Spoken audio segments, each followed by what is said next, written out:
Hello, everybody.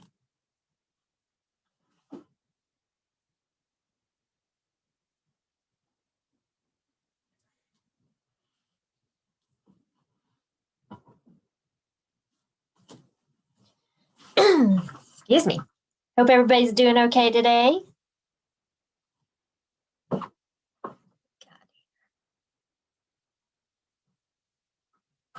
It's that time again. Facebook Live Sunday here at the Beehive.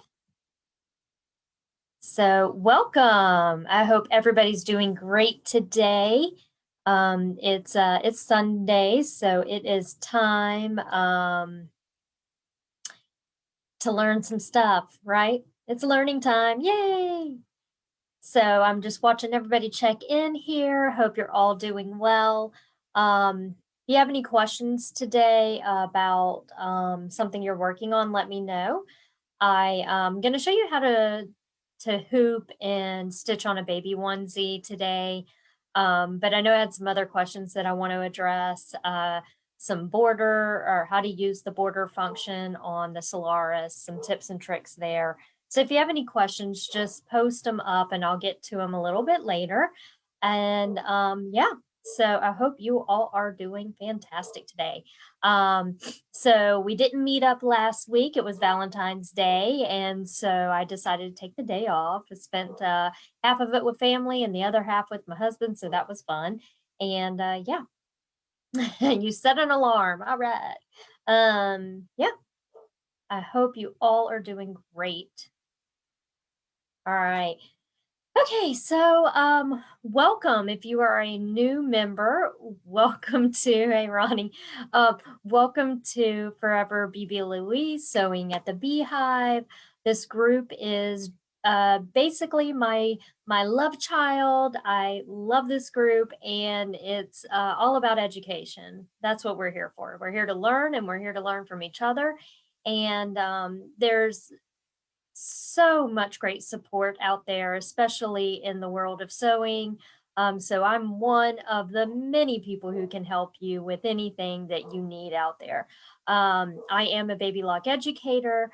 However, this is my page, my group page, to help you learn different techniques. I do work on the baby lock machines, so I'm generally teaching, what to do on those machines, but never fear, if you don't have one, it's okay. You're going to be able to learn something. So I appreciate everyone that's here. Excuse me, everyone's here today. And I hope you have a good time. This is video number 32. Can't believe it. Wow. We have done so many videos that it's hard to come up with content, but I'm plugging away, thinking about things at all times. Now, yes, okay, yes, Stacy. Stacy, I'm going to get back to you. I did see, now a couple of you have sent me emails in the past couple days, and I'm sorry I haven't gotten back to you. I have just been so busy. But I will get back to you this evening. I promise, Stacy. Um, yeah, so yesterday was a fun day. We did a um zipper bag class, and it was a lot of fun. I do Zoom classes, and those are the paid classes. Otherwise, all the Facebook Lives are free. So this is the little bag we made. How cute is that? And it's a little zipper fun bag. So if you still want to take that class, absolutely you can. You just send me an email at foreverbblouise@gmail.com, and I'll give you all the information you need.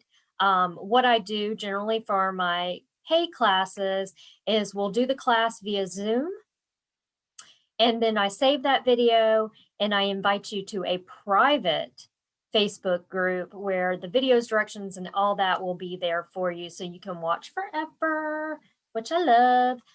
So you can always go back. Yay, got some minus finish finally.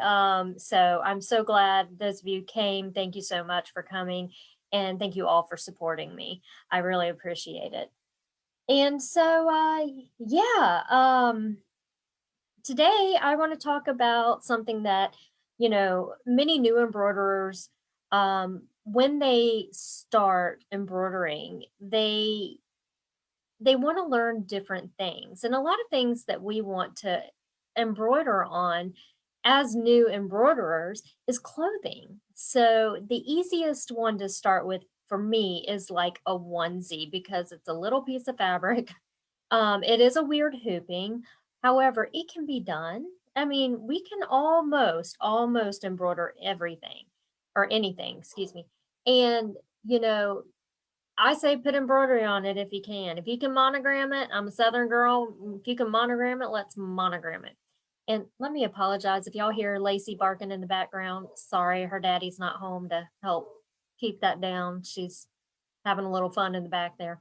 But so there are some awesome techniques and tricks to learn, and you can take what I'm going to show you with the baby onesie and apply that to different shirts or anything else. This is basic. We're not going over IQ today, so this is going to be kind of a fun basic.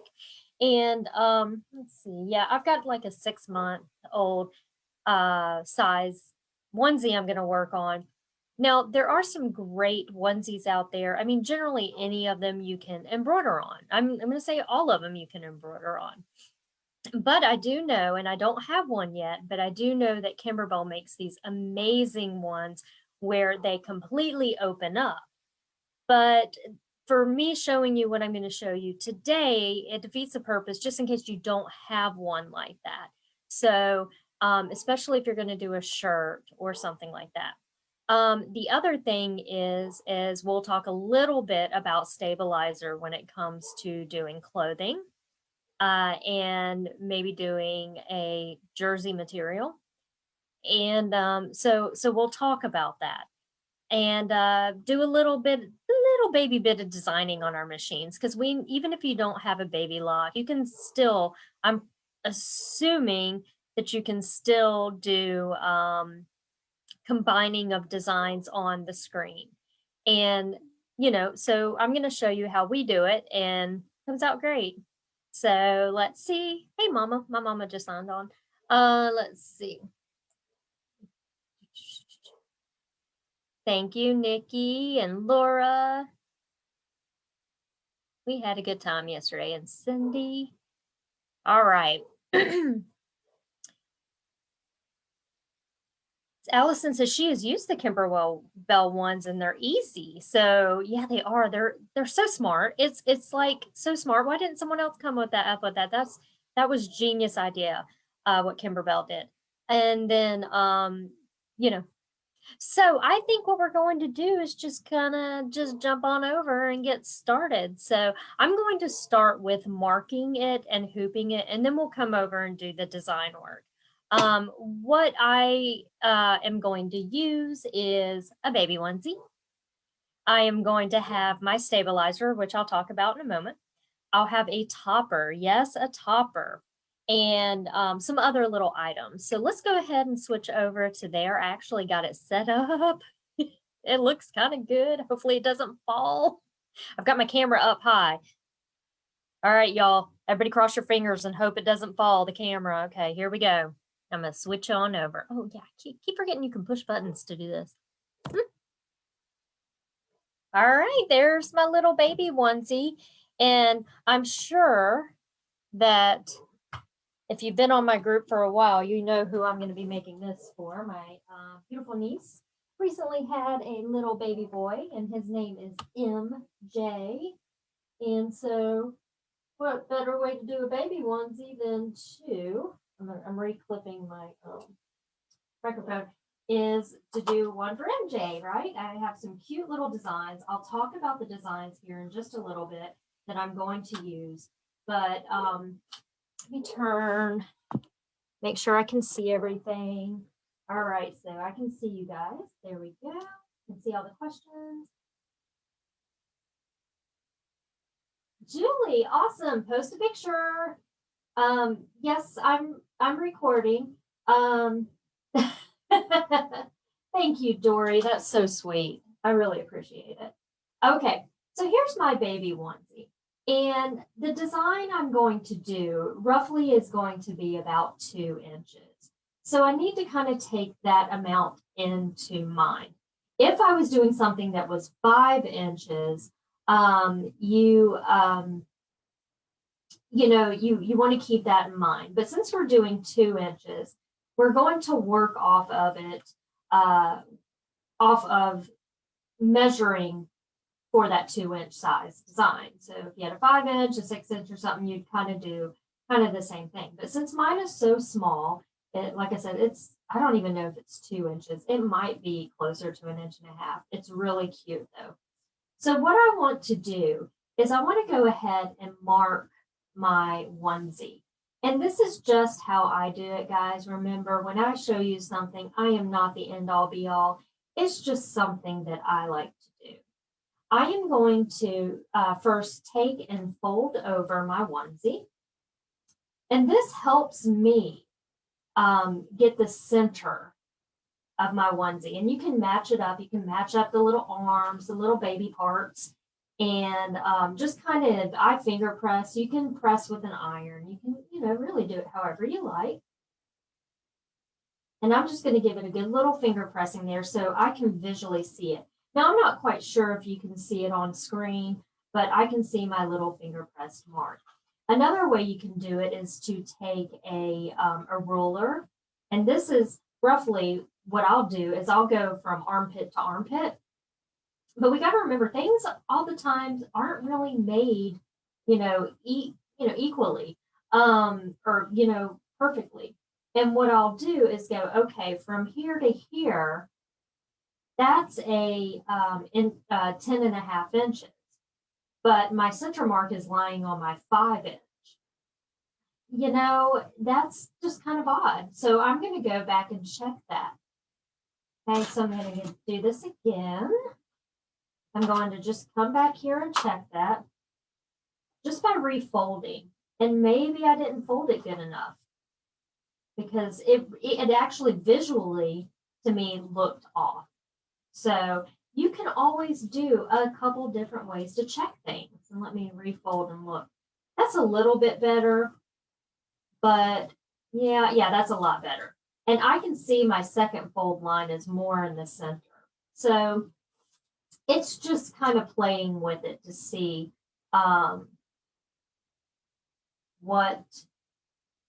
where your marks are, or where the center is, excuse me.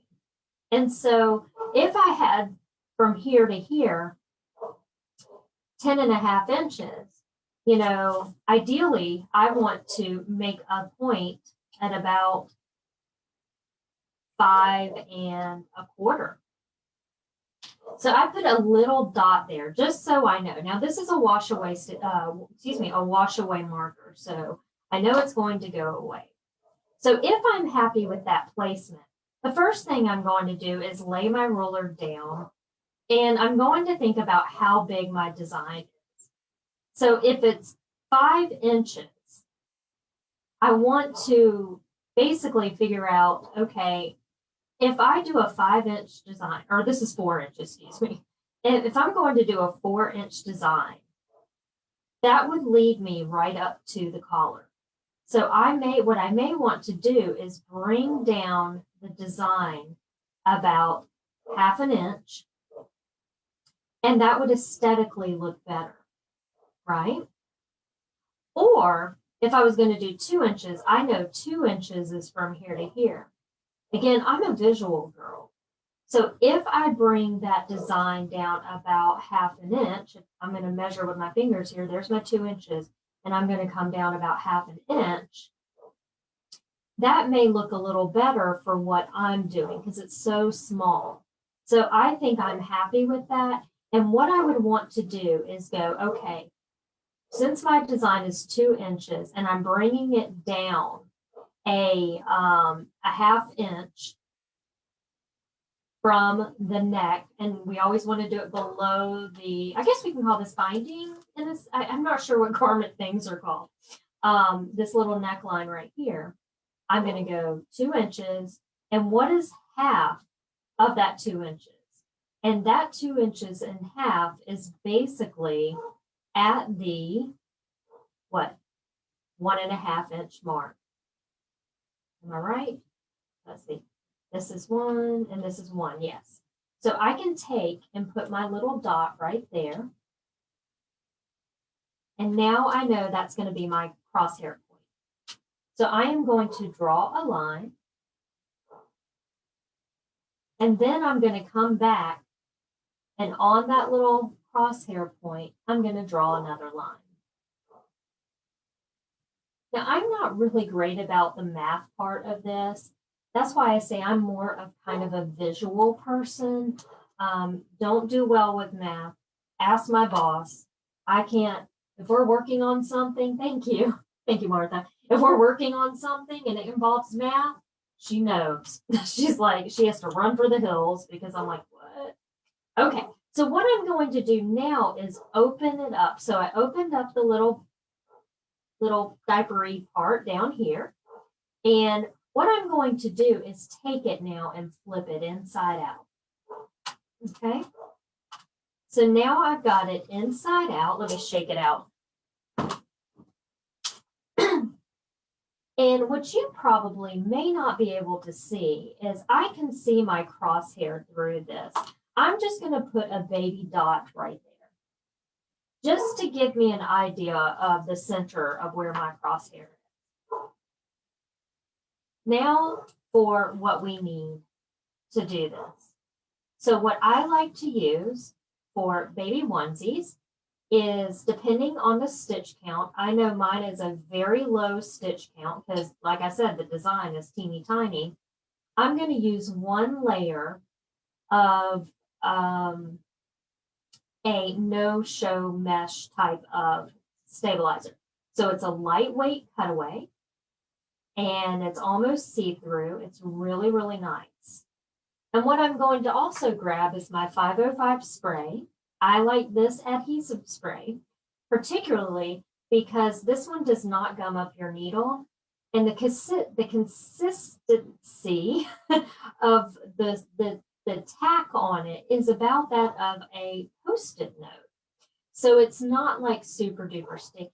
Now, what I generally do when I spray is, I don't know if you can see this, is I hold it pretty far away and I do a light mist. And I hold it over my trash can. So I'm going to dip out for a second. Give me just a second, and I'm going to lightly spray it. Okay, perfect. Now, of course, you can't see that spray, but it's on there. And it does wash out. Now, let me see. Dory asked if do I pre-wash a onesies? Yeah, it's probably a good idea to go ahead and pre-wash our onesies. I did not do this one, so I'll wash it afterwards. But yeah, it always is a good idea to pre-wash. Now what I'm going to do is center that stabilizer onto the inside back, okay? And now since I've got the sticky, I'm fine. Now let's talk about the other items you may need. So I have my onesie, my stabilizer. I have my marking pen. And Martha, what type of markers do I use? I like this one's Mark Be Gone. What is the other one I like? The Dritz one. I like the purple ones as well. But whenever you have a blue marker like this is a wash away. It's kind of industry standard that the blue is going to be a wash away. The purple will be basically an invisible, or not invisible, excuse me, a disappearing ink. And then they make, let me see if I have one in here. I may not, because I lose my pens. Oh, there's one. And then they do make these Frixion pens, which I absolutely love. So it just depends on what I'm working on, what I will use to mark something.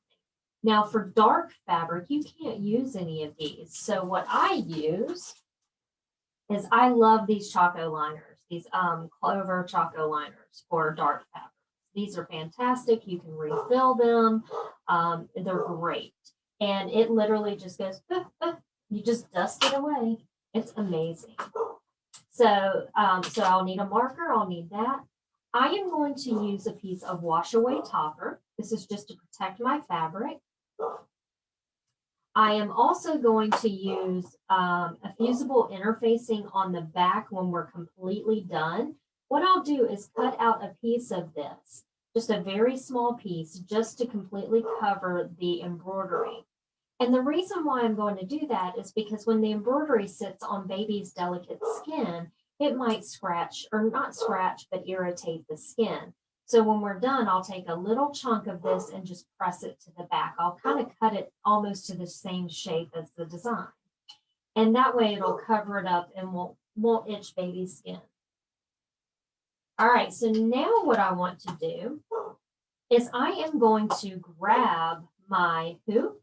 I'm going to start out, well, I'm going to do this one on the Meridian today. It's going to be the same process on the Solaris. But I know a lot of you have been asking about the app, so I was just going to quickly show you how to send it over using the app. Yeah, so that's how we're going to do it. Now, what I'm going to do now is, the other thing is try to have some sort of embroidery tape, because I'll show you how to use that.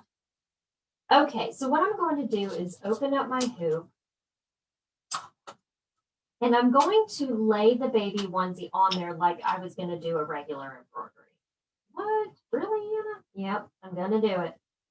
And then I'm going to come in here and kind of open it up.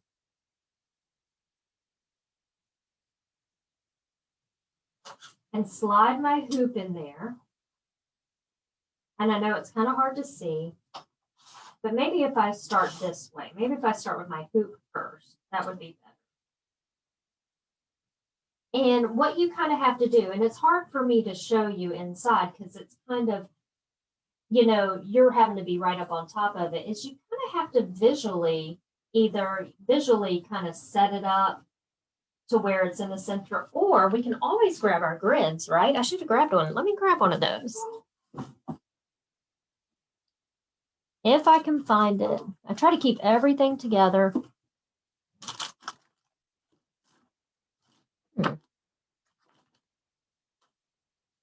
There it is.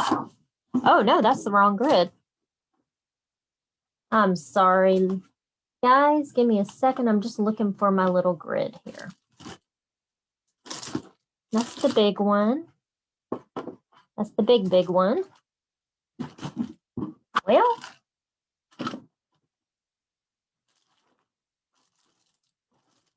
maybe it's behind there. Oh, well. Well, I have misplaced my grid, which is nothing new.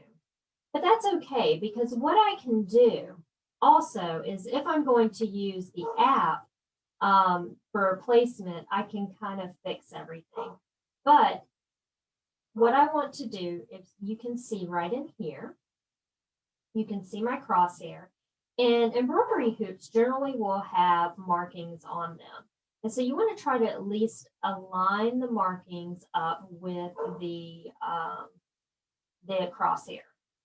What size hoop am I using? I'm using a 4x4. So I'm now going to bring this towards me, and I'm now just going to, what I like to do with clothing is loosen the hoop a little bit. That keeps it from getting bad hoop burn. So I'm going to take and I'm going to place it into my hoop very carefully, making sure that I've got everything I need here.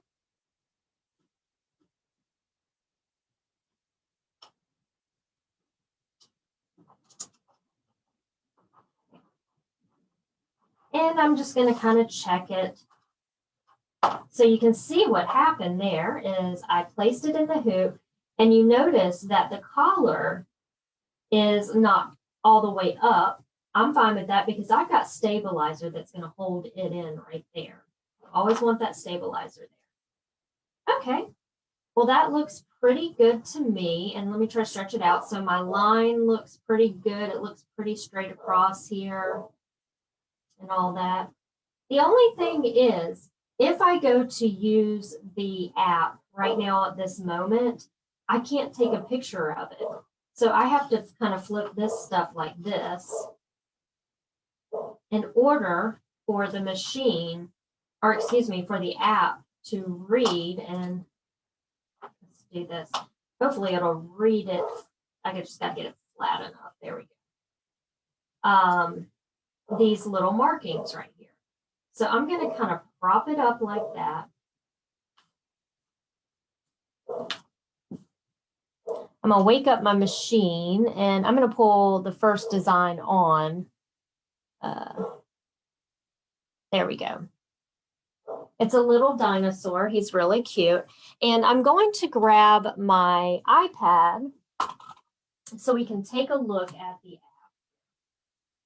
So let me get it on. You can see my iPad there. I'm going to scroll over until I find my IQ positioning app. And this is for the Altair Meridian, or possibly even the brother machines, the Likewise. So, hey, Dad, my dad's watching too. The whole family's here. Okay, so what I want to select is this embroidery section right here. It says Frodo, Lord of the Rings, photo frame for easy positioning. So I'm going to tap on that. Oh, you know what? Since I have two machines, I should tell it which machine I'm using. We're using Mabel today, guys. And what I'm going to do, you can see my screen pretty well. You can see what's happening when I move around. Well, I'm going to have to hold it up kind of high, so you're probably not going to be able to see this. I'm going to bring this guy out a little bit. Yeah, you're not going to be able to see it, but I'll show you what happens.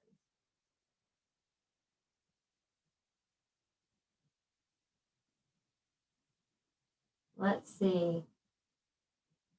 Come on, take my picture. Oop, almost there. It may have a hard time because it's kind of bundled up in there. Let me see if I can get it to take the picture.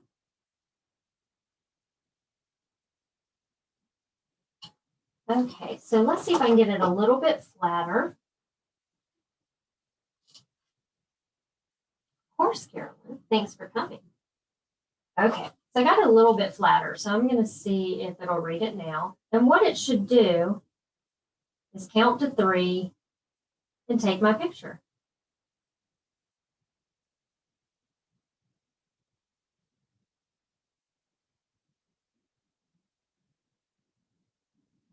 All right. And so what will happen is you will see the picture now after it tells you to hold for 1. Oops, let me darken that a little bit so you can see my screen a little bit better. So it'll tell you to hold 1, 2, 3, and then it'll take the picture. And now all I have to do is go send to the machine, and it will be sent over to the Meridian. Okay, so now that we've got that out of the way, and I'm just going to use that for placement, just for fun placement. Now that we've got that out of the way, I need to make sure that when I'm embroidering, that none of this other stuff gets in the way, right? So you can do that however you want. You can take and clip it out of the way, pin it out of the way, just be very careful. But what I'm going to do is I'm going to kind of take it, not even take and wrap this little guy right up here. And I'm going to tape this down right here using my embroidery tape. And I learned this technique from Miss Kay Brooks, who is one of the developers of the R&K, or one of the original owners of R&K Distributing, which distributes Embellish stabilizers and Floriani stabilizers, you know, all that fun stuff. So you've probably heard of Kay and Ricky. They're very sweet people, very nice people. Okay, so I've got that kind of holding out of the way. I know, Betty, I'm just kind of, oh, I'm in the dark completely. Woo, thank you. Let's start over then. Let me show you. Ah, thank you for letting me know. There we go. Lights are on now. Okay, so what I did, sorry, Christina. Okay, so what I did is rolled it up, rolled this piece up, and I've taken my tape and pressed it down to there. Now what I want to do is kind of the same thing. So I'll show you on this side since you really didn't get to see the other side. I'm kind of just rolling it down. Now the light's too dim. See if I can get some more light on there. That's a little bit brighter. Not too much though. Okay. There we go. So I kind of rolled that piece, and I am going to now pull that out of the way. And this now, since I have some extra stabilizer hanging out to the side, I'm just going to tape it to that. There we go. And I'm going to do the same on both sides too, because I don't know about you, but there's nothing more frustrating than your embroidery foot getting caught on this. And I don't know if you've ever had that happen. Woo! That makes me so mad, because then I got to rip everything out or just throw the project away. And that's not good for if you only have one of the onesies versus enough. Okay, so you can see I just put one piece of tape there. I'm doing the other side.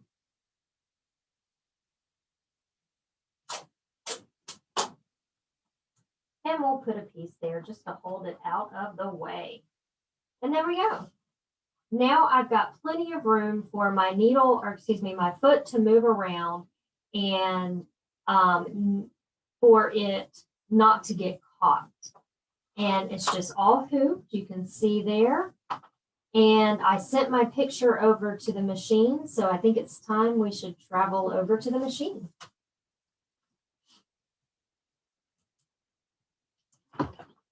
One second, let me get this big light out of my way.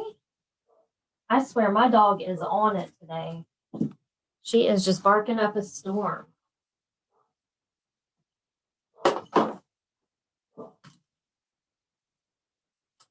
The other thing I didn't do was get my colors. So I'm just going to grab my colors real quick since I'm up and about.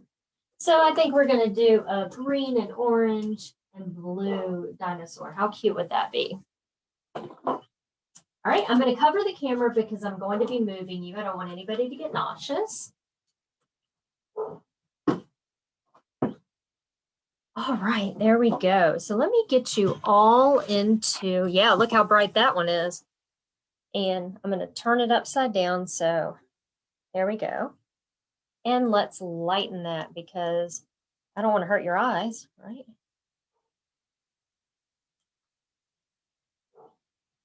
All right, there she is. This is Mabel, everybody. So if you haven't met Mabel before, Mabel, this is everybody. Everybody, this is Mabel. And let me make sure I grab my phone so I can answer any questions as we're going through this. All right. Yeah, much better than hair clip grabbers. Yes, yes. It's a big help with the tape. I know some of you may use blue painter's tape out there. That might work. I just like embroidery tape. I know Kimberbell makes some, R&K makes some, OESD may make some. I'm not quite sure. So just check your local store. Yeah. So great question from Donna, real quick. If I'm going to use a design built into the machine, do you need to do the positioning app? Yes, because it's completely separate. It has, because every time you bring a design either in off of a USB stick or from the machine, it all lands in the exact same place. So yes, you would if you're going to use it. Now remember a moment. Oh, thanks, Karen. What brand is my tape? Dawn, that is R&K Embroidery Perfection tape. So you remember a moment ago, I took my iPad and I took a picture and sent it over here and it said, hey, I sent it to the machine. And I'm like, okay. Well, this is what's going to show up. It's going to say the image was sent from your mobile app. Do I want to update? I'm going to say, yep. I'm going to say, okay. And it says attach the frame. Now I had already brought up the little dinosaur. Did I tell y'all that's tiny? I told y'all that's tiny, right? Okay. But I've done baby onesies with these before and they are so beautiful. And did I tell you where I got them? Nope, I didn't. The little mini dinosaur and mini tiny designs. I'm saying MINY because I can't talk straight. Little bitty designs, if you're looking for a bunch of them, designs by Hope Yoder, my friend Hope, and Embellish. She has multiple collections of teeny tiny designs, and they are the cutest. So, okay, so I've attached my frame. I'm going to push OK, and what's going to happen is now you can see, and let's see if I'll darken it up just for a minute so you can see that my shirt or my onesie is right here. And I'm actually dead on in the center. I did pretty good. I can pat myself on the back. Okay, I did really good. So it's even straight. So guys, I'm proud of myself. Okay, I'm just gonna go ahead and spit it out right now. Yes, well, no, Nancy. Let me answer Nancy's question because this is really good at this point to make this distinction. So if we were using the Solaris, you cannot use the positioning app because you have a built-in camera. I can show that here in a little bit if you'd like to see that. Okay, so I've got my little dinosaur on. I'm happy with the placement. I don't have to move anything. I can see that it looks straight and I'm pretty okay with that. I'm super excited. But since the design is so small, I am going to zoom in so I can see him. And I can zoom in up to 200%. There he is. He is so cute. And now what I want to do is I want to add his name onto here. So I'm going to select the word add. Now, if you have a different machine brand, you may have your ad or I'm not sure what it would be called somewhere else, your combined design. And I'm just going to select add. And I'm going to, since I'm going to put his name, I'm going to select number 3. Those are the smaller fonts. And Julie, that's what this app is for, girl, for wonky hooping. I just happened to do a really good job tonight, so I'm kind of proud of myself. And I'm going to pick a font. And I'm going to use this really cute, like childlike crayon looking one. And I'm going to select M. But if I don't know if you can see my design back behind there. The thing about it is it's so tiny and that M devours it. So he's too big. What I'm going to do is select right down here, my large, medium, or small. I'm going to tap medium, and then I can go ahead and put the J on there. Now I can't move it just yet. I'm just going to get it on the screen because remember, like we said earlier, anything I bring into the machine or it be it on a USB stick or machine built in, it's going to land exactly in the middle. So all I'm going to do is hit set. And I want to go to edit because I want to move. Actually, I'm going to zoom in a little bit. Let me zoom in so we can see really good. I'm going to go to move, and I'm going to move that up right above my dinosaur. So I'm going to go, okay. And I'm just going to think about that. I'm going to go, okay, well, I took, about the size of remember I said my whole design would end up to be around, I don't know, 2 inches or so. And now if I combine these two, they're going to equal about 2 inches. So I need to move the whole thing down a little bit because it's way too high up here. So what I want to do is group these two together. And I can use this little icon down here. And I can hit the little buttons that are pink. Or and what it'll do is it'll turn both of them kind of a shaded pink, and it'll group them together. So that way I can move them down together rather independently. And I think if I just move them down and using my crosshair line, put the MJ directly on this crosshair line, I think I'll be good. I'm using my left hand. I should be using my right. Now, can we use a mouse or stylus for this? Absolutely. I'm just being lazy. So I'm just going to move that up. Oh, how cute. Okay. And then I'm going to say okay. And I'm just going to take a look at it and go, you know what? I think it's cute. I'm happy with that. So I've got MJ and I got this spicy little dinosaur from Designs by Hope Yoder.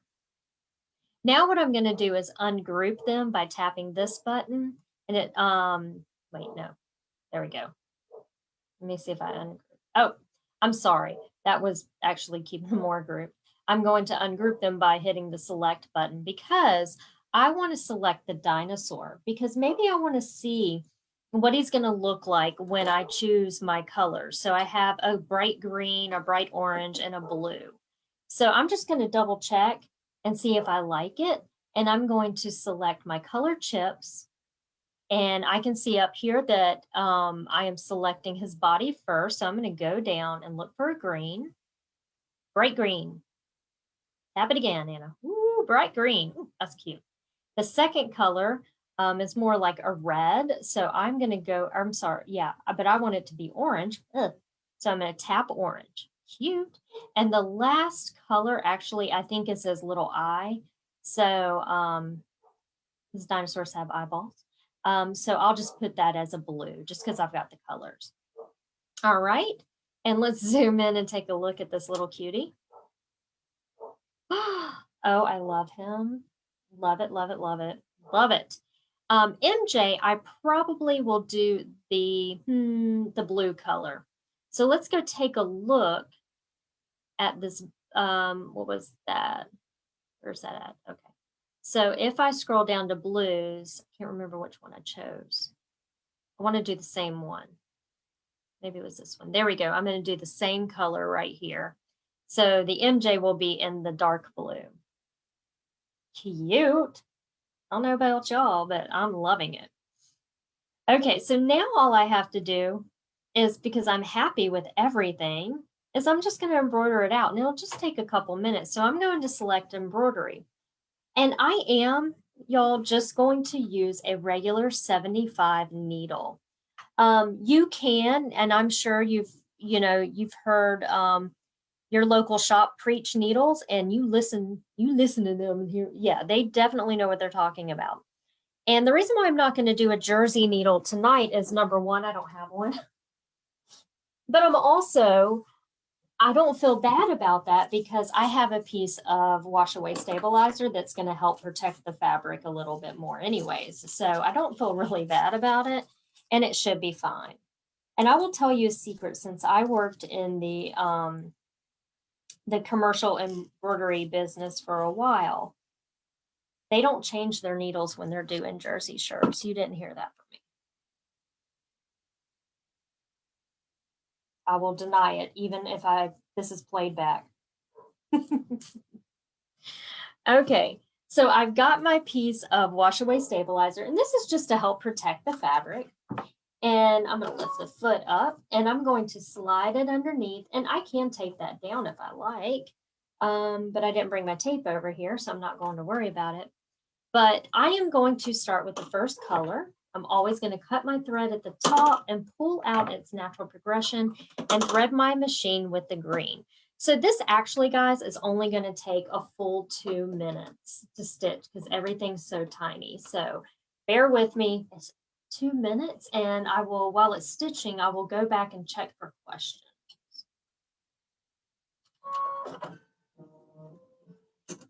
Okay. Oh, excuse me. Which wash away do I like best? You know, Solvi's really good. The Baby Lot brand's really good. The Floriani wash away is fantastic. So yeah. And Amy, that's what we carry there. We carry the Floriani. So and the Solvi. The Solvi at our shop you can buy by the yard. Yeah, Mindy's got a good point. She only changes her needle for a metallic thread, but don't, you know, I'm not trying to tell you not to use a jersey needle at all, period.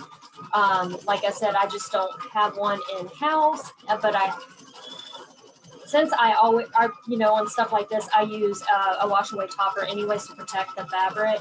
I know I'm going to be okay. There we go. I was just holding the wash away in place. Okay. Yes, and you know what, Mindy, that's a good point. If you're ever going to use metallic threads, guys, please use a metallic needle. You will be so much happier. Betty, I'm going to show that when I'm done. I'll talk about that in just a few moments.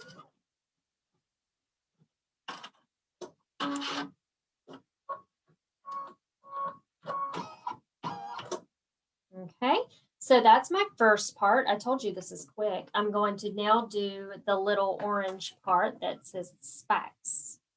Spiky. I'm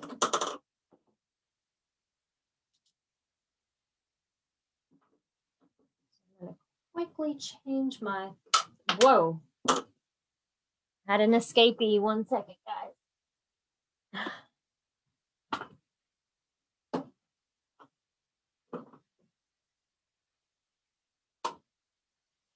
All right, here we go. Okay, so now I'm just going to do the little orange spikes. Then it'll be his little eye, and then it'll be his name. How cute! Oh, that's so cute.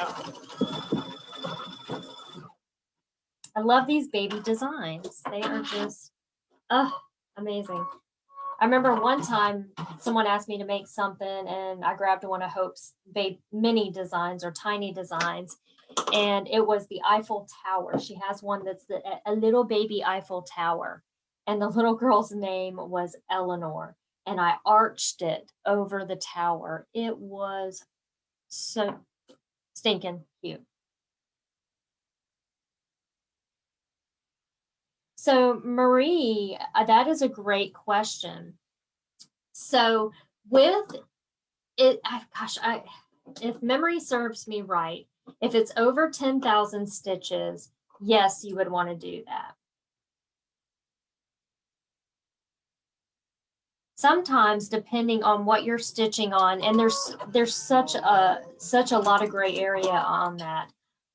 You could just float a piece of tearaway underneath and tear away that at the end, and that works beautifully. Okay. All righty. And now it's going to do the MJ, and it's almost done. For our cute little baby boy. He is so cute, guys. I'm a little biased, but I think he's the cutest. He's a good baby, too. I mean good.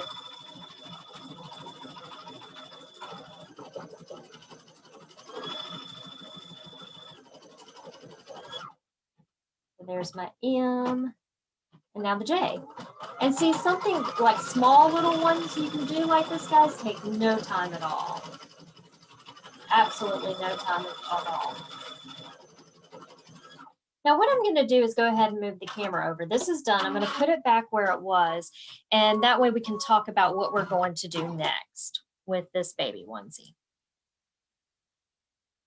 If I can untangle myself here. Maybe.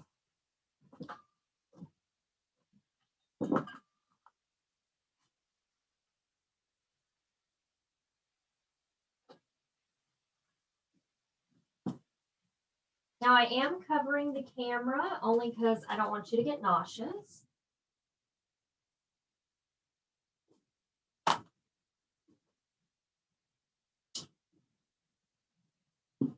I may have lost you. What, did I lose you? 1 second, let me make sure. Oh, it's just so dark. That's what it was. I thought I lost you guys. Oh no. That would not have been good. Okay. So let me read this because this was looking funny. Allison says, haha, every time you rethread comes across the screen, I try to find the hair on my screen. That looks like something I would have done. Totally, Allison. How do I link it in my thread so it doesn't pull out of the needle after? Well, we can go over that in just a minute. Okay. All right. So there it is. Look how stinking cute my little dinosaur is. And of course, BMJ. So now all I have to do is tear away the wash away stabilizer. That's just going to add a barrier. Of course, it's wash away, so it will wash away, but that's just to help protect our design. Our fabric. So now all I have to do is go, and I'm going to remove this. Now, a lot of these guys, just so you know, a lot of this embroidery tape is reusable.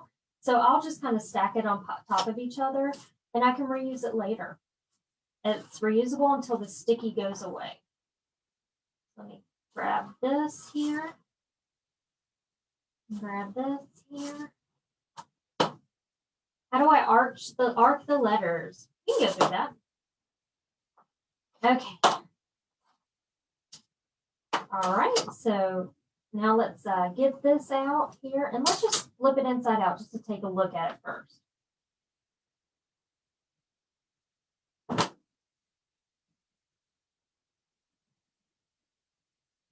If I can get the arms out. There we go.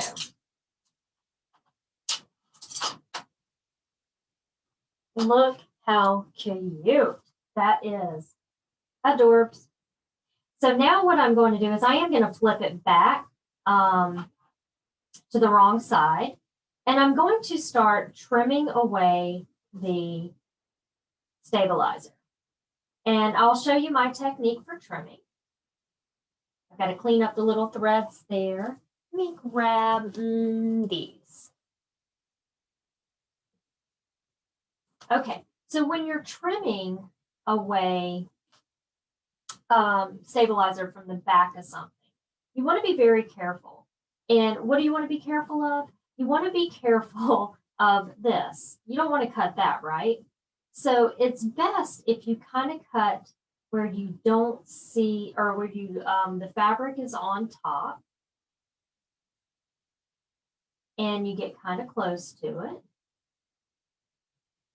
Because if you're trying to cut this way, if you've got a lot of practice, it'll work. You can probably get that. But if you're new to embroidery, what can happen is, let me just show you what can happen. I'm not going to cut it, but if I'm cutting this way, what I have the possibility to do is scoop up the fabric like that and cut a hole in the fabric.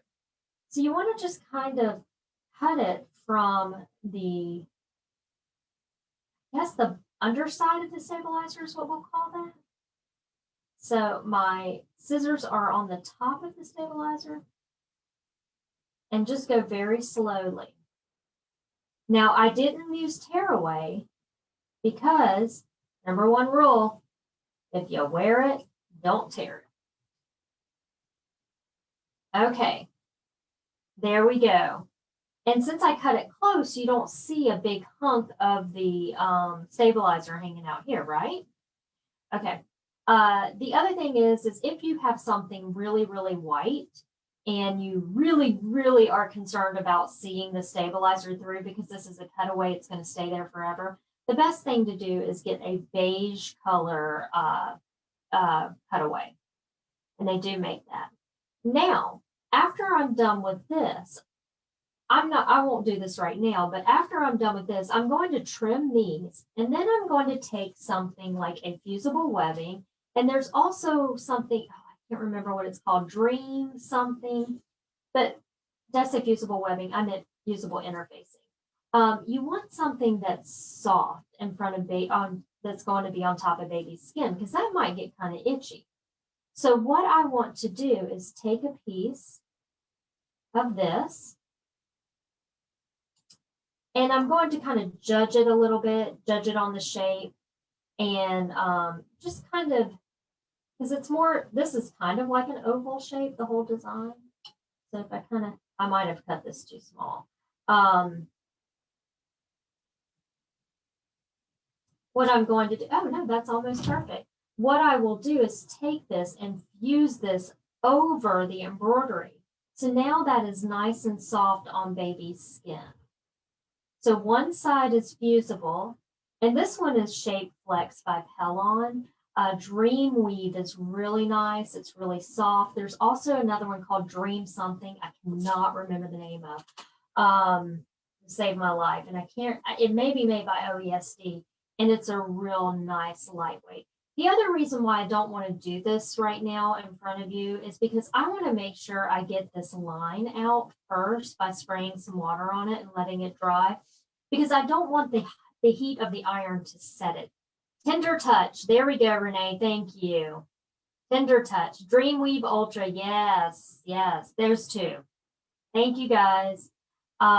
So I want to get this line out before I put an iron to it because I don't want the iron to accidentally set this line in there.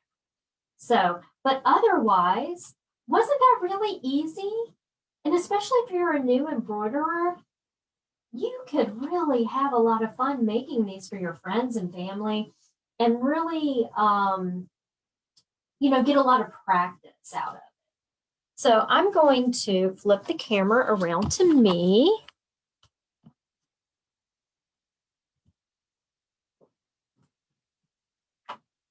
I say that and I'm not even there. Hi, I'm back. Okay. Let me put this over here because I will show that on the a couple questions you had on the Solaris, which is going to be about the same. A drink, not like a real drink, just a drink. Caffeine. All right, let me grab him. I doubt Whitley's watching tonight, but if she was, there's little MJ. And see, it's just tiny and so cute. So hopefully that has answered any questions about doing like clothing or something like that. Do I spray it or rub it out? Good question. The blue ink across the industry is generally what they call a wash away or like a water away. So I'm just going to spray it and then let it dry. And then I'll go back and do what I need to do. And when I say spray it, just with clean water. Yeah. Marilyn, you make yours for charity? Oh, that's so sweet. Super sweet. You guys are so nice. Okay, so let's see. I'm just going to make sure there's no questions. Thanks, Amy. Hey, Amy. Amy Chasing Stewart's on, guys. She is a very good embroiderer here in town. She has her own embroidery business. So, girl, you got this. You know how to do it. She could give us some tips. Okay. What about how to change settings to leave a longer tail? So Sheila and Dory, I think asked that same question. What machines do you have? Let me know because it's easier for me to show you on your machine, and I can do that. Okay. So let me go back to one question that Laura asked earlier about how to, if we have a name over one of the, say that tiny design, how do we arc it? So let me show you that real quick. That'll just take a minute. Thanks, Amy.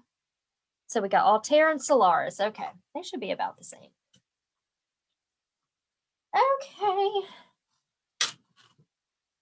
Let me get over here. Now this is going to be the, I'm going to do those two couple of questions I just had on the Solaris, but don't worry, pretty much the same. Let me get you switched over. Hello. There's the pretty girl. My other pretty girl, my other BFF in the sewing room. Got two of them.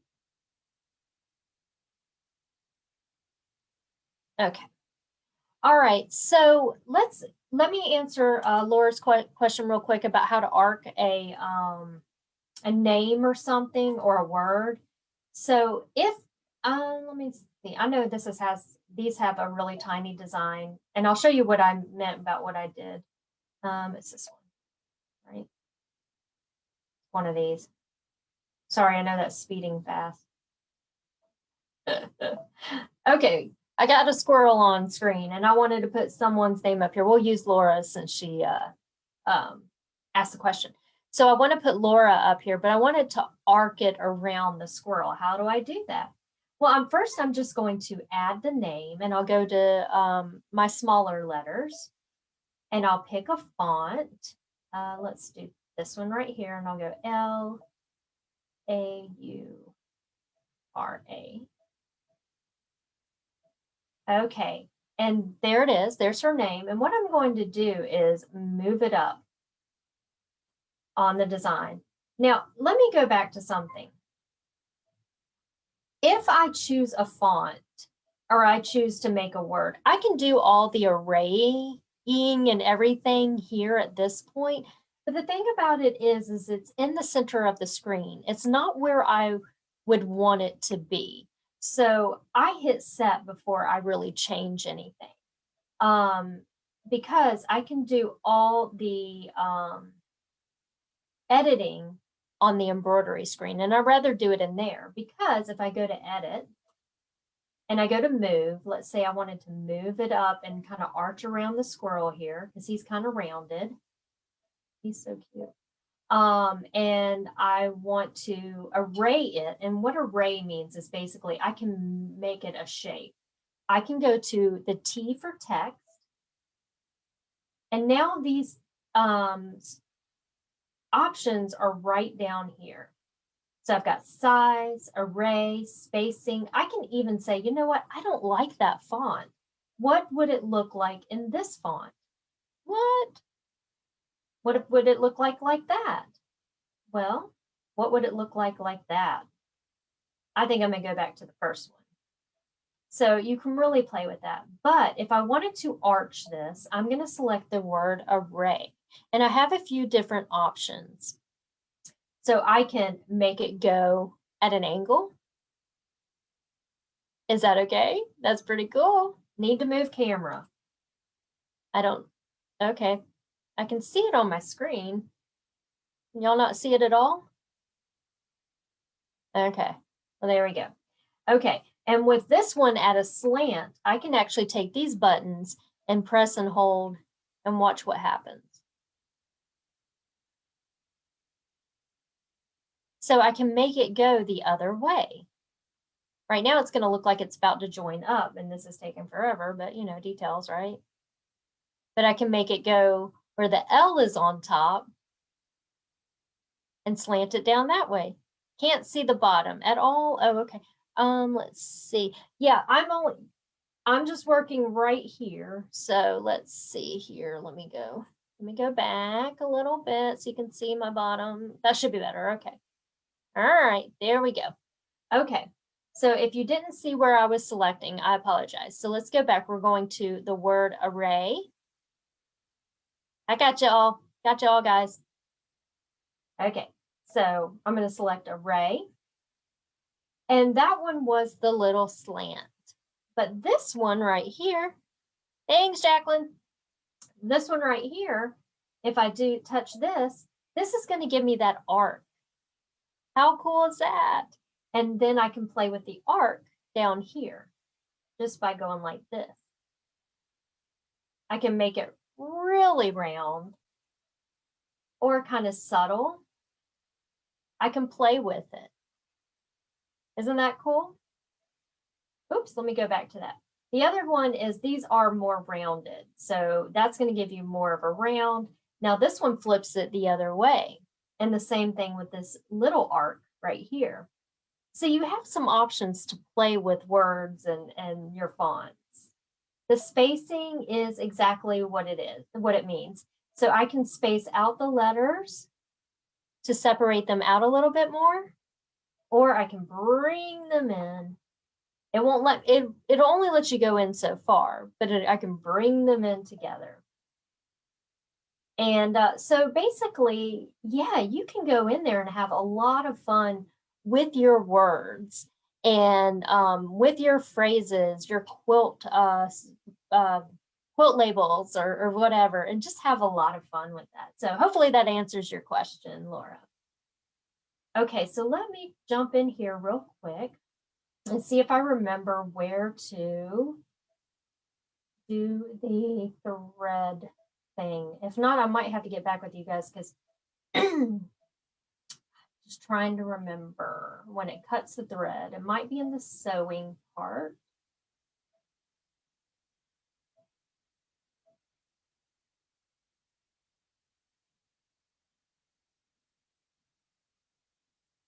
Let's go back to the first page.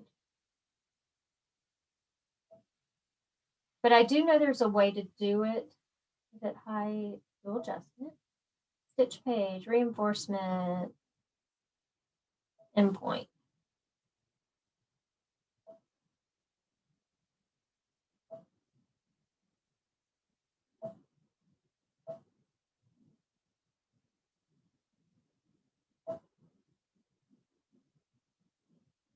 Sorry, I'm being so quiet. I'm looking.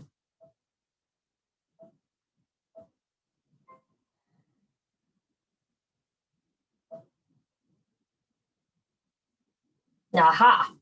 I found it. Y'all ready? Okay, let me go back up and Dory and let's see who and let's see Marie. Oh, wait, no, not was it Marie? I'm sorry. And Pat and Sheila. That's who I'm looking for. Okay. Okay, guys. So let's say you're done and you're ready to start stitching, right?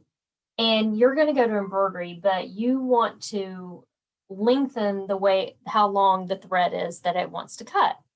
So you're going to go down here to these little bitty baby scissors right down here at the bottom. And here it is right here, jump stitch trim. And so I can lengthen that right down here. So that way it doesn't jump out of your needle every time it cuts. The other thing in this screen, and I'll just kind of tell you about, is you can turn off the end color trim and the jump stitch trim. Now, you may be wondering why you would want to do that. There may be some designs that you don't want to trim and or tie off at the end. And the only one that really comes to mind for me is in the hoop quilting. We don't want it to cut the thread at the end, and we don't want it to tie a knot. So I would come in here and turn these off and then go and do that. So what about regular sewing?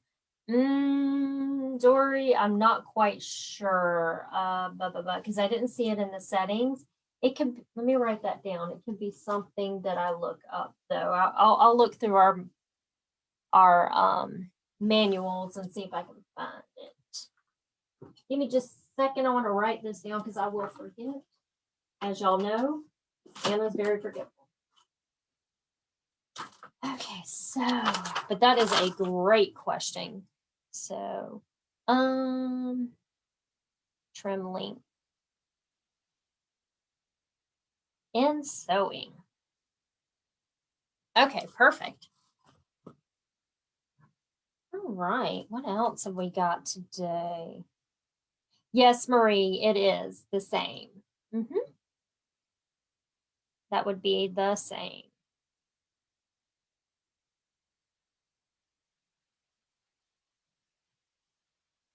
Okay, Deborah. Yep, I'll look it up.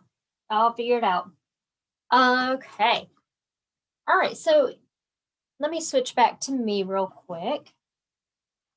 I'm going to do that, but I'm going to grab something first. Grab a couple things here. All right, keep the questions coming.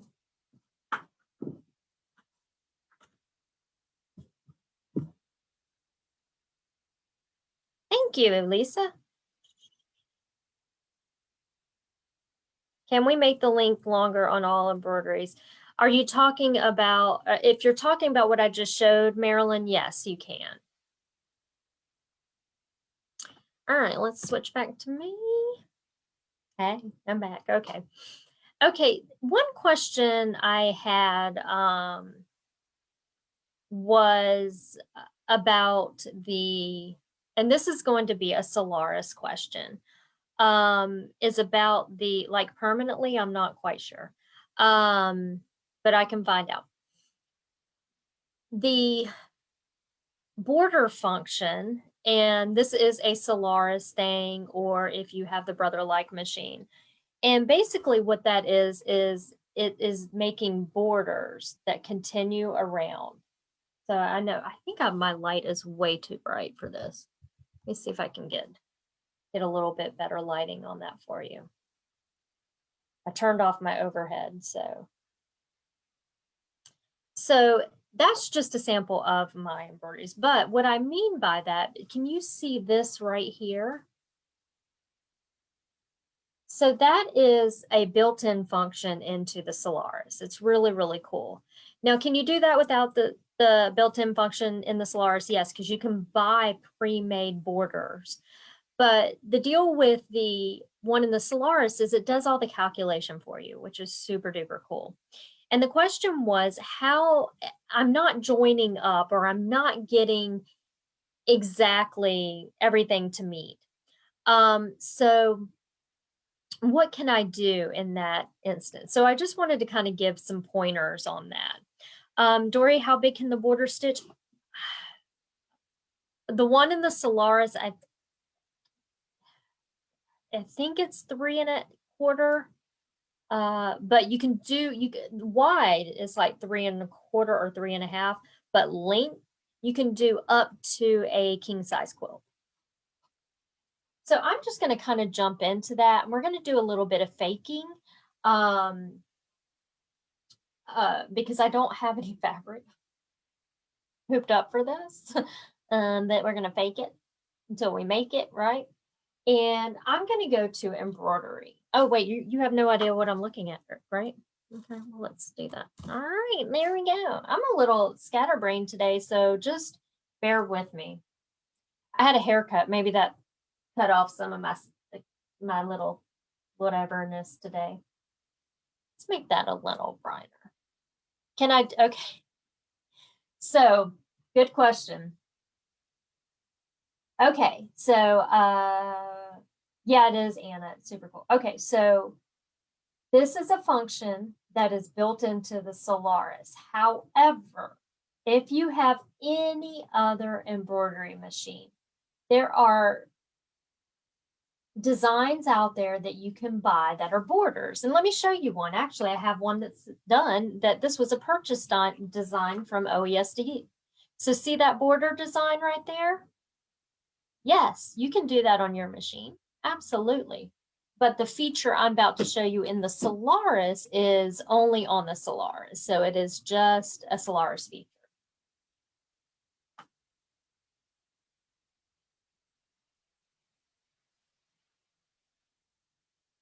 Okay, here we go. Edward, yes, I'm going to get to you too.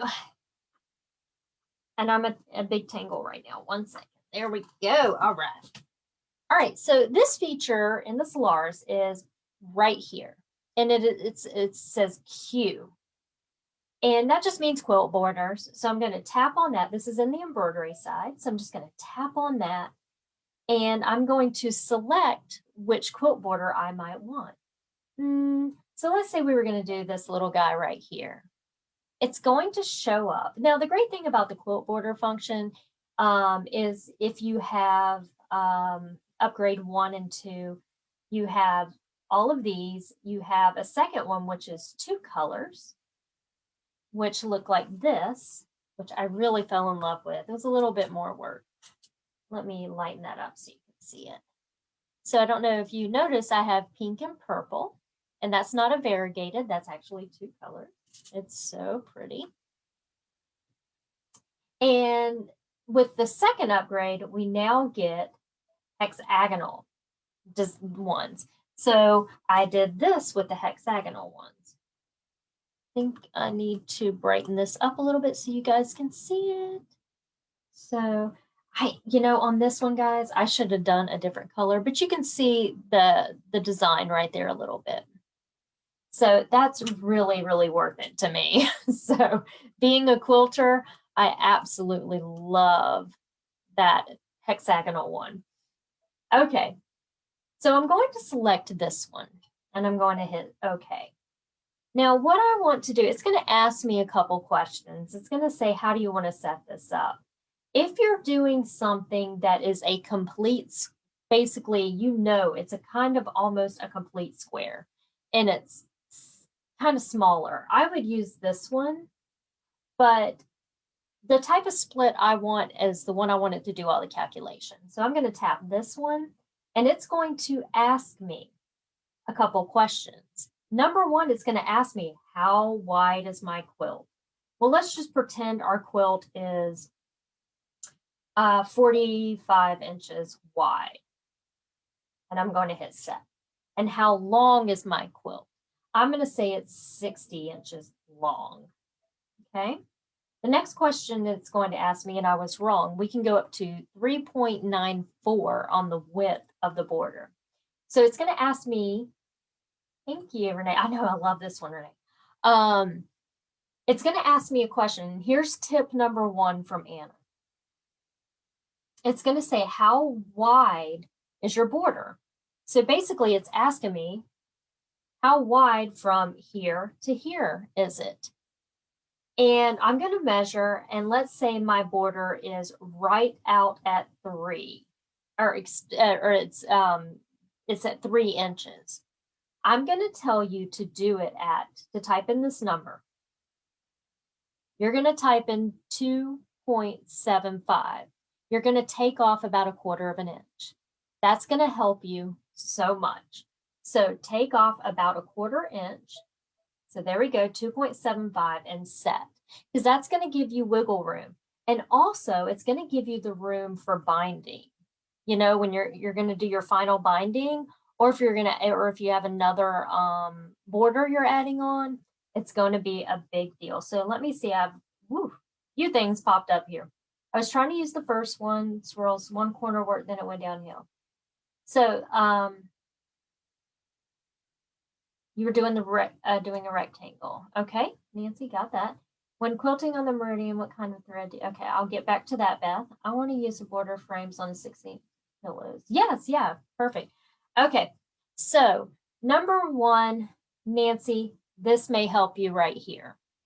But I'm going to show you how to finagle it if you're feeling like things are coming up short. The other thing you want to do is you need to tell it what hoop you are using. This is important.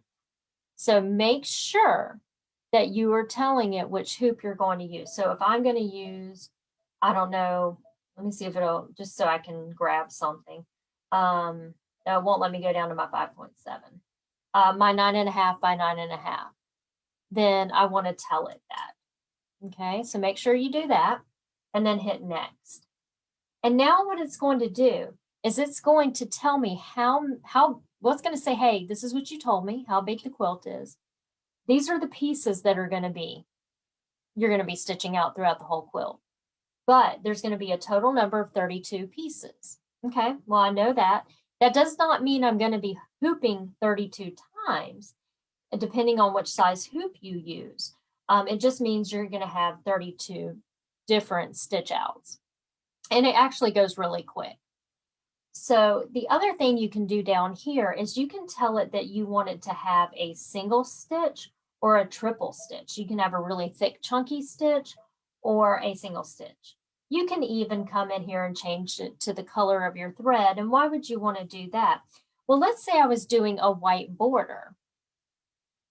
What this is going to do is use the projector to project the design down on top of the fabric. And if I was using a white fabric and I actually told it I was using white, and I put the white fabric, or excuse me, white thread, and I told it I was using white, and then I go to use projector, I'm not going to be able to see that on there. But maybe if I was going to use this coral color, if I change it to coral, when I go to project it down, I can also see what that coral is going to look like. So it's just kind of a, you know, you decide. Now what I'm going to do is save it to memory. There's not an OK or a next. Let's just select memory and then OK, there was an OK. And what it's going to do is save that into your machine memory. So here it is right here. And it'll tell you this is, hey, this is the one that you just assigned. And if you need to go back to it, you can. And this was the 45-inch by 60-inch one. Also, this is the one that has the 32 pieces. And you're going to go, okay, I'll just select it. Now, this is important. What it's going to do is bring up all of those designs. But if you're going to use it with the camera, with everything that goes along with doing it, this means you would have to do it all by yourself. If you were to select these, you're going to be doing this whole thing by yourself and no help. With this one's going to give you all the help that you need. So I'm going to tap on that, and it's going to bring up the very first piece that's going to want to be stitched out. So if I hit set, what it's going to do is tell me, it's going to say, okay, to begin sewing from the upper right corner of your quilt, attach the embroidery frame. So it's telling me where to start. So I don't want to hoop on the left-hand side. I want to hoop on that right-hand side. And I was trying to see if I had a big piece. So I thought I had something I was working on that I could really hoop it up and show you guys. So maybe at one time I was, and I finished it.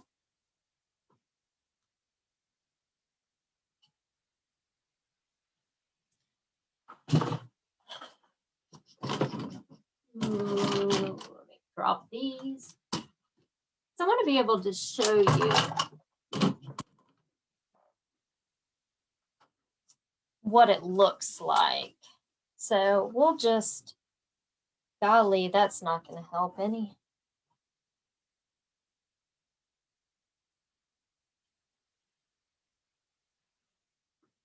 All right, give me a split second. Let's see if we can find something so it'll look better when I'm showing you this.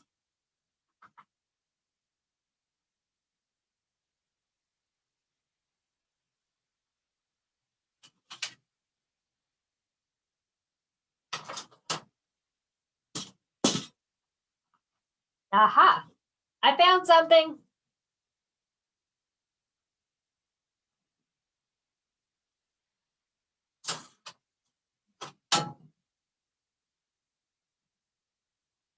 I've just got to hoop it. Give me a split second, and then we're going to get to work.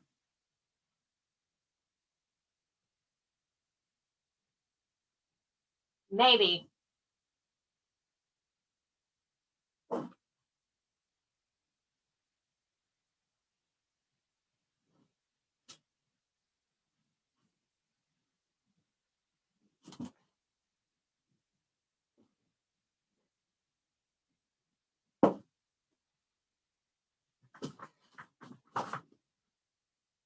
Boy, y'all should have just saw me on the floor trying to hoop this thing.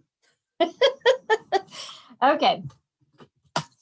My computer's about to die, so let's plug that in so it doesn't. All right, now look what I got for you. Here we go.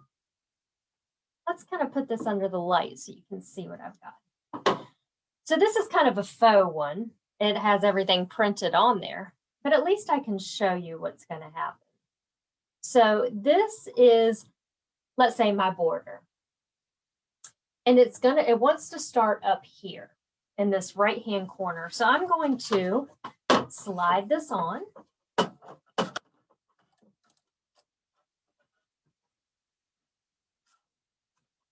Make it nice and pretty. And then follow the prompts here. Let's get that out, that light out of the way. And now what it'll do is say, hey, Anna, this carriage is going to move. So I say, okay. And it's going to tell me what to do. It's going to say, use the move pattern keys to adjust the inside corner of the pattern. Now, what it's showing me is, this is not the exact design I'm using, but a design. And then it's giving me this red dot. So I need to pay attention to that red dot. I'm going to select OK. And now we have to come over here to work. Now, since this is projected, you may not be able to actually see my little projection. Number one, because of the color I chose, and number two, just because it's camera. But if I grab some white paper, maybe you can see what I'm looking at by, let me darken that up. Okay, so can you see this little line right here that kind of cuts out, and then a green line right there? That's the tool I'm going to use. So this little cutout, what that is that's got to fit right here. Oh, let me point this way. Right here, in this little area right here. And that little green line has got to kind of fit in there as well. So what I'm going to do is I'm going to come back over here to my screen, which is now dark. There we go. And I'm going to use some keys to move it over. So I'm going to be using these guys right here at first, okay? So let's just watch what happens. And I'm moving it at a diagonal because I am trying to get that little green crosshair right in the corner there. So if I take and put this back, darken it up again, you can see it right there.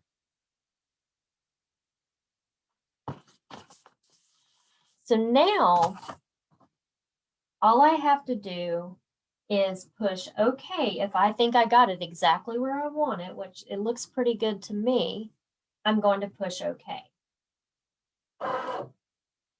And all I would have to do then is stitch it out. But what I can do is come in here, lighten that up for you. And let's see if we can get it light enough.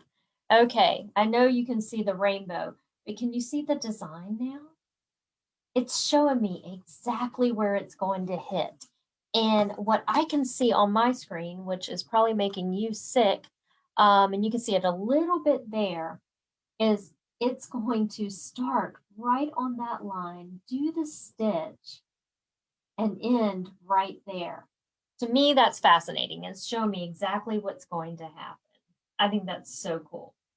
So after I was done with that, so let's let that, the only way I can show you how to fix a problem is to quickly let that stitch out. And that's why I picked a very short one.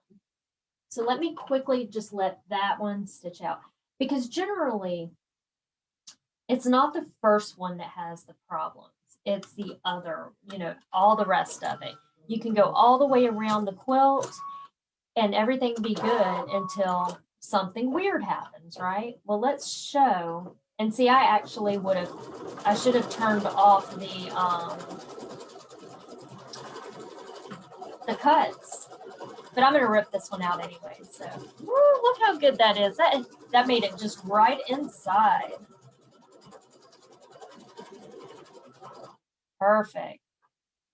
That's a pretty stitch. So if you can see it, it made it right inside. That looks amazing. But remember, I didn't measure this one. I made up a measurement. So this one's probably a little bit too big for this, but that's because I didn't measure this exact one. Okay, so now what it's going to do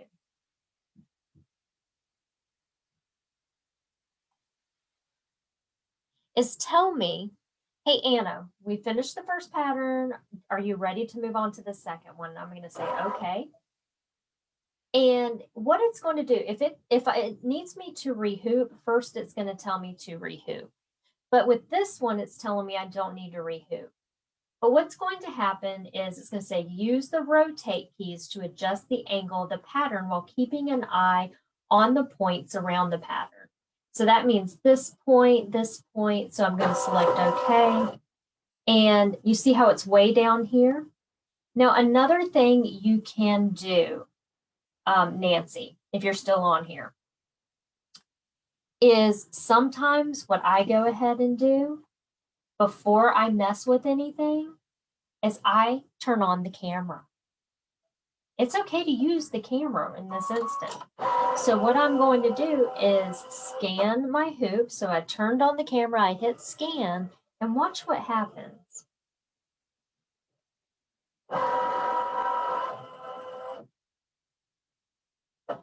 Okay, perfect. I'm glad you're still here.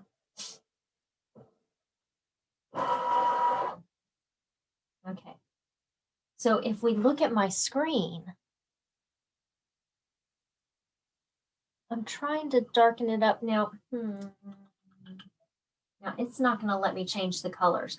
But let me see if I can darken it up enough for you to kind of see. You can baby see my little loops right there, right? Baby, I can see it much better on my side, but you can kind of see them on there on the screen.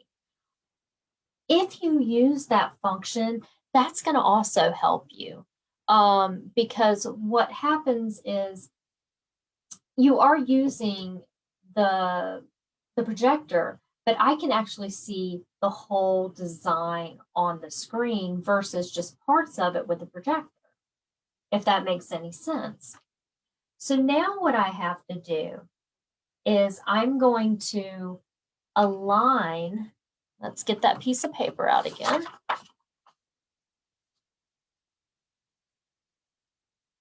That little crosshair, you can kind of see it when the pink comes through. Don't want to make anybody nauseous here.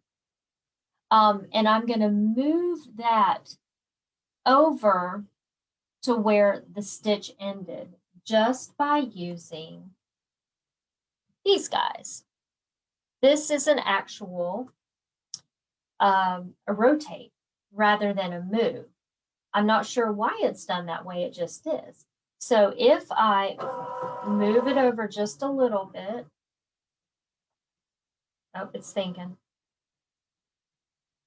It's kind of thinking a lot here. Oh, there we go. I'm going to move it over. And the cool thing about using the camera too, guys, is that you can see it on screen what's happening. Okay.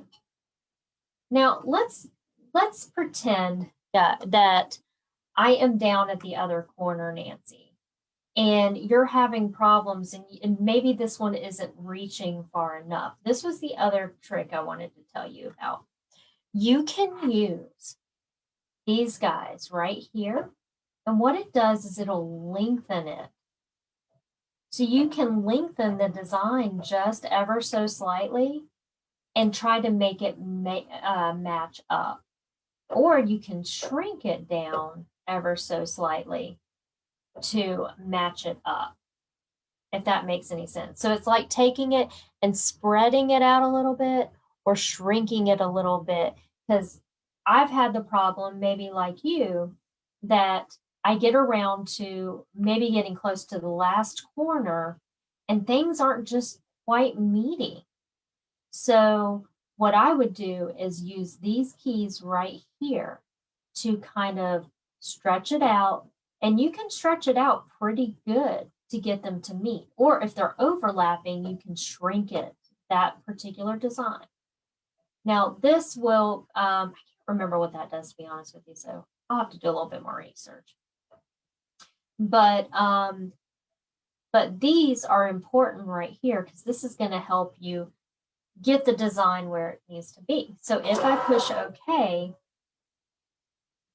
here it is. I wonder if I can come in here. I was going to see if I could change the color so you guys could see it better. And I'm just going to hit start and let's see what happens.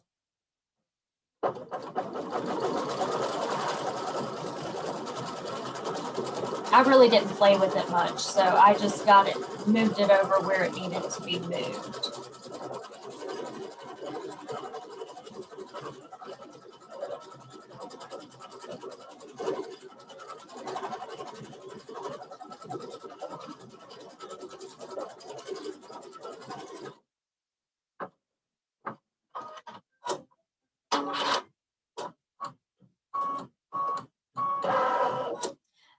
Okay, so then what would happen next is it's going to say connect, you want to connect to the next pattern. But what it'll do next, before anything, is it's going to tell me to rehoop my material. And make sure you're rehooping as straight as possible. And then it's going to ask you to move everything. Now, what you will find if you're using the background scan is it's going to stay there and you're like, what? What's going on here?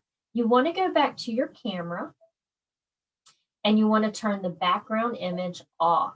And then you can scan again. So those are really my tips to you, Nancy, is to, in the rotate screen, you can use those elongated or shortened buttons, and to scan it as well. And that's really going to help you because let me turn it to my face here.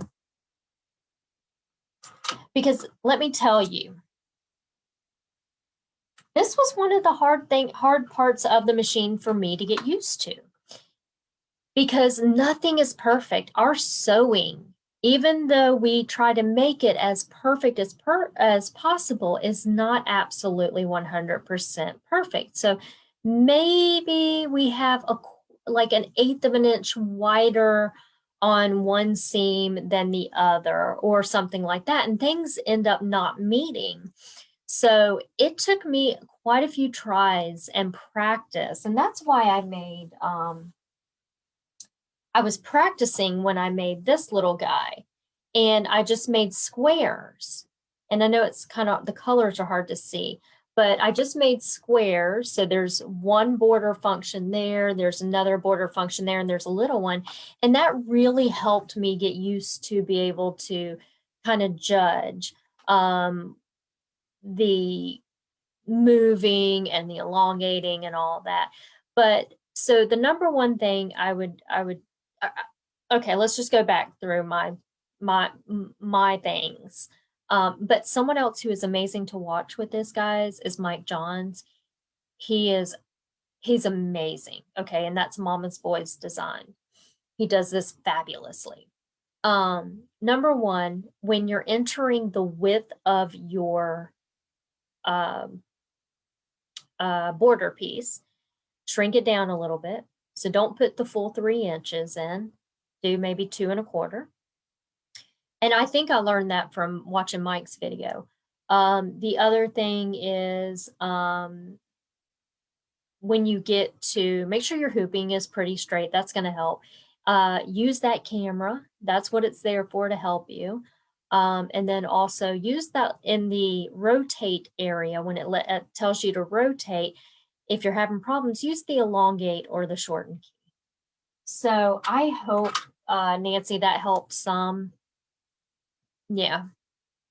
So I know that was a long explanation, but you almost have to go through the whole thing to kind of show. So let me know if you do have any more questions on that. And maybe if you're still having problems, we can get together, somehow. Oh, look, my birds are still back. They're not pieced together. Details, right? Okay, so I had a question earlier from, thank you. Okay, neat, awesome. Okay, from Edward. Edward sent me a message and we were going to work on something. Here we go. And he says, can you show me how to make a straight line stitch on the meridian and add to a downloaded file? Yeah, and Edward, I hope I know what you're talking about because I don't know. I don't know if I know what you're talking about. You might have to draw me something out, but I'm going to show you what I think you're talking about, if that's okay. Okay. So let me move my camera back over to the meridian because he has a meridian.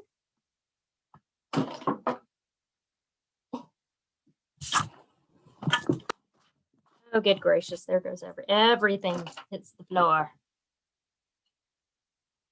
I really just need a house for sewing, not just a room. I know y'all get what I mean. Y'all feel me on that.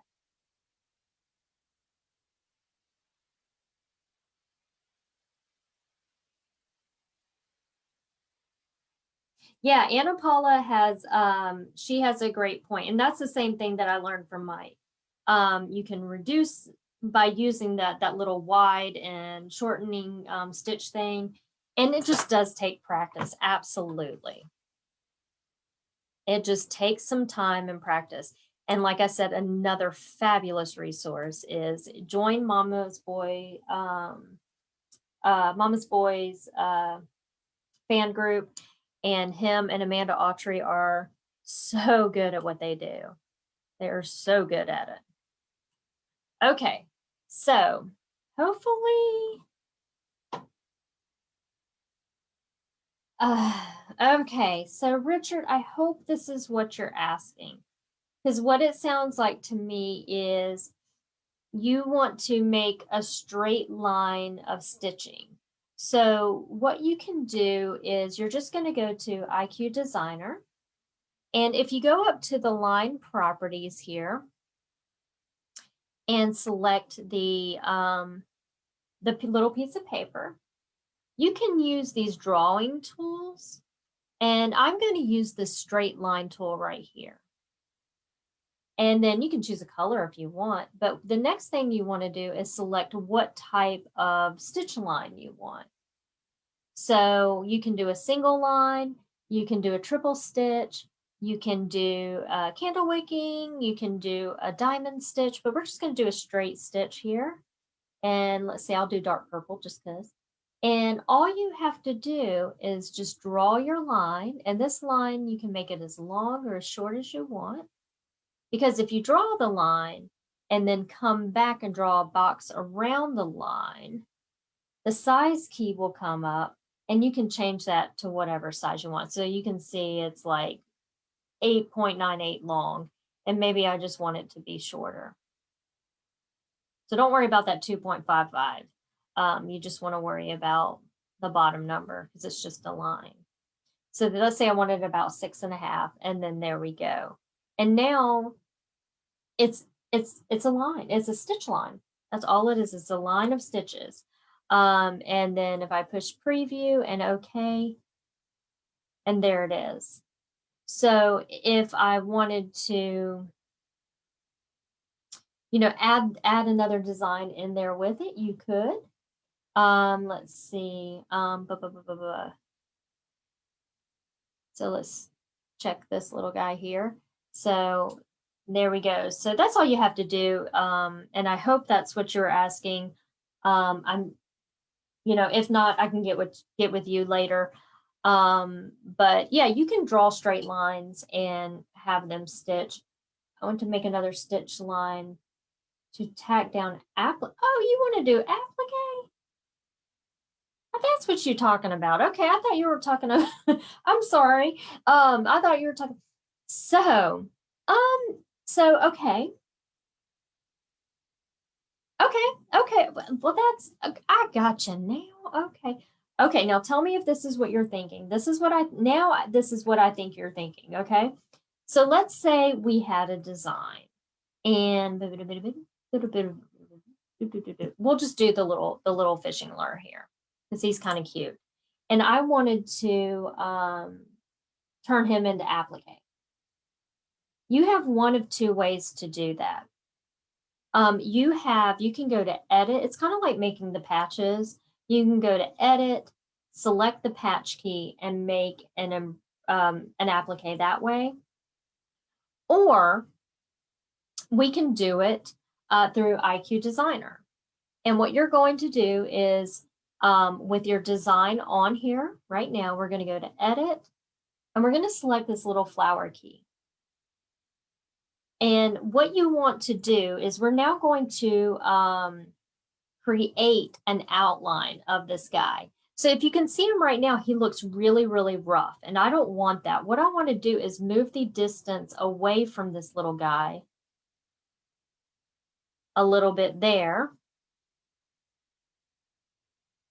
So, to something like that.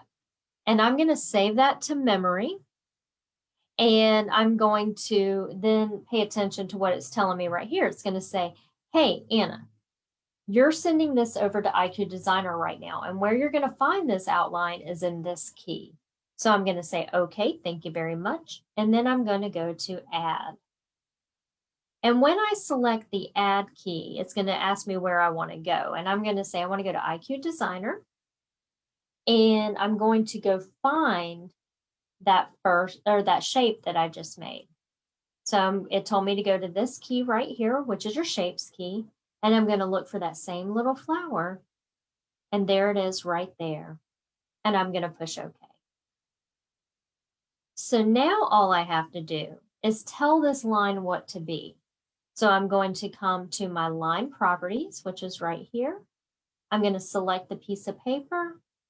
I'm going to select the stitch type I want, which for that for applique we pretty much want to use that first key, right, or the running stitch key there, and assign it a color. Doesn't matter what color.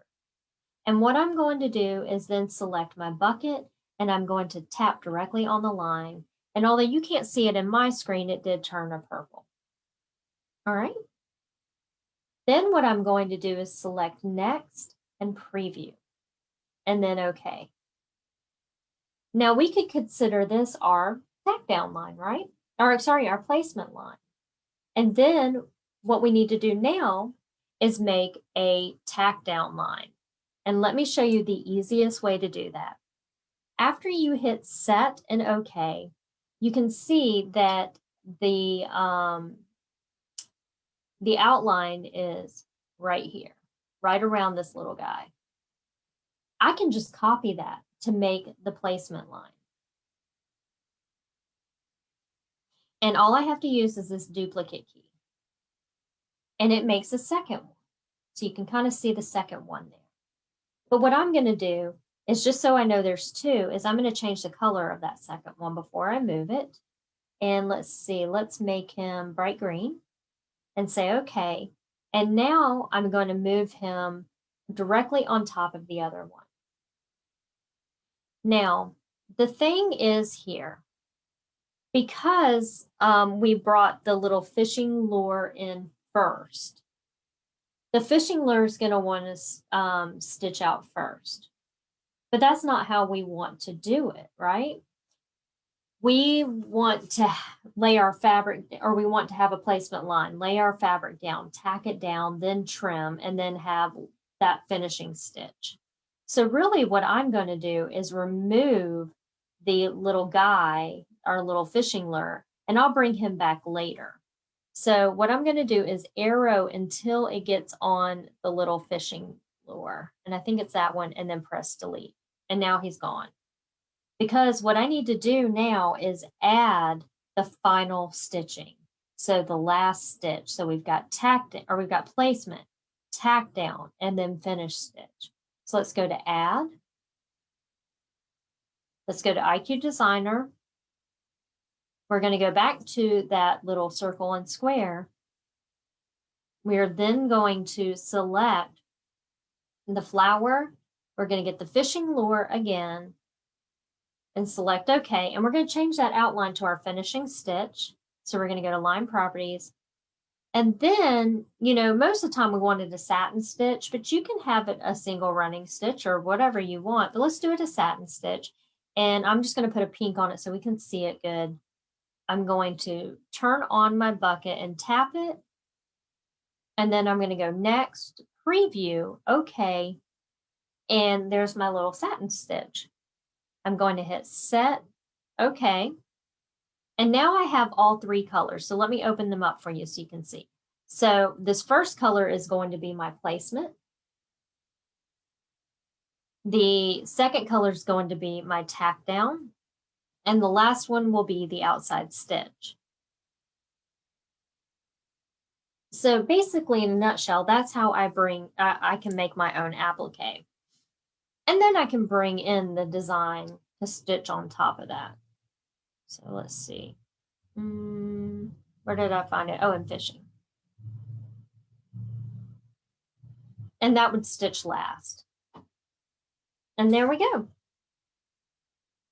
So I hope that helped a little bit. Hope that's what you were asking about.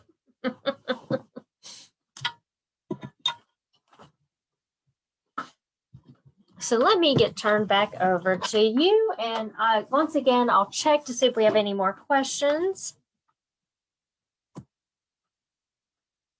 Hi. Okay, there's me. Okay, so let's see. Just join, watch this later. I was wondering if you could join birds together on a video. Yes, Darlene, eventually. Yes, I am. It's been a really weird week. That was my goal last week. Didn't get it done. So just a bunch of stuff, you know, different thing, you know, life happening.